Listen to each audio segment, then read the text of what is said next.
बिस्मिल्लाहिर्रहमानिर्रहीम। अस्सलाम वालेकुम। कैसे हैं दोस्तों? उम्मीद करता हूँ बिल्कुल खैरियत से होंगे। आज बात करते हैं कि ग्रेप्स की हमने प्रूनिंग कर ली है।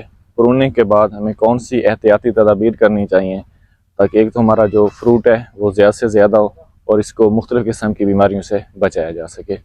अब देखें, हमारे पास इस टाइम मैं घुमन ग्रेप्स फार्म में मौजूद हूँ। ये इसकी प्रूनिंग मुकम्मल तौर पर हो चुकी है। अब इसके बाद हमें सबसे जो पहला काम करना है वो ये करना है कि जहाँ पर हमने ये ज़ख़म किए हैं, देखें ये मुख्तलिफ़ किस्म के ज़ख़म है, ये इसके ऊपर ये स्पर प्रूनिंग की गई है क्योंकि तीसरी से चौथी बार पर ये फ्रूट ले लेते हैं हमारा पौधा ना। तो इसके बाद आपने जो सबसे पहला काम करना है वो इसके ऊपर किसी भी अच्छी कंपनी का आपने फंजीसाइड का स्प्रे करना है।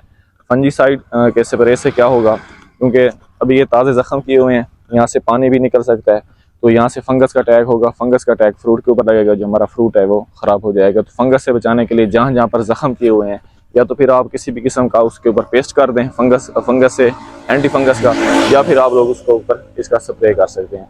तो स्प्रे करने के बाद इस टाइम आपने अपने पौधे को पानी की कमी भी नहीं आने देनी तब तक जब तक आपका पौधा मीन के फ्लावरिंग के ऊपर ना आ जाए। पोलिनेशन का अमल जिस टाइम इसके ऊपर स्टार्ट हो जाता है मीन के, उसके बाद आपने इसका पानी रोक देना है। मीन के अभी जो मार्च के एंड तक इसको पानी लगने हैं, 2 से 3 पानी लगा लें जब तक मिट्टी में नम होता है, तब तक आपने इसको पानी अच्छी तरह, पानी की कमी बिल्कुल नहीं आने देनी।